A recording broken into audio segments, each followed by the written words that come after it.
வணக்கம், ஜியாமினி சுக்லிங்க வந்திருக்கேன் ஒரு குட் நியூஸோட. பியோட லேட்டஸ்ட் ப்ராடக்ட் என்னென்னா கொலஜன் ப்ளஸ் ரிப்ளேசிங் ஏர்லியர் மேக்னிஃபிட்.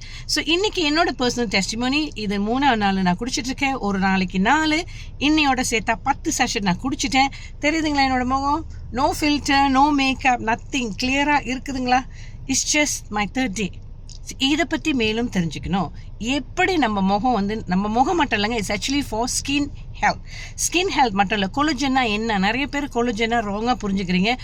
அழகாக இருக்கிறதுக்கு குடிக்கிறது. ஓகே, அழகாக இருக்கிறதுக்கு ஒன்று தான். பட் முக்கியமான விஷயம்னா நம்மளோட தோலுக்கும் நம்மளோட எலும்புக்கும் நடுவில் இருக்கிற அந்த ஜெல் தெரியுங்களா, அதுதான் கொலஜன். யாருக்கெல்லாம் இது தேவைன்னா எல்லாருக்கும் தேவை. இன்றைக்கி முட்டிலாம் வலிக்குது தெரியுங்களா, ஜாயின் வலி. முக்கியமாக காலில் ஜெல் எடுக்கிறாங்க, ஜெல் போடுறாங்க, இன்ஜெக்ஷன் பண்ணுறாங்க, முட்டி வலிக்குது, கரெக்ட் சத்தெல்லாம் கேட்குது. இது எல்லாம் ஏன்னா நம்மளோட கொலஜன் பத்தாதனால. ஸோ எல்லாரும் எடுக்கலாம். முக்கியமாக 40 வயசுக்கு மேலே கண்டிஷனாக எடுக்கலாம். இதை பற்றி தெரிஞ்சுக்கணும்னு நினைக்கிறோம். நீங்கள் என்ன தொடர்பு கொள்ளலாம். இந்த வாய்ப்புக்கு நன்றி. Signing off, Jiyamini Chockalingam.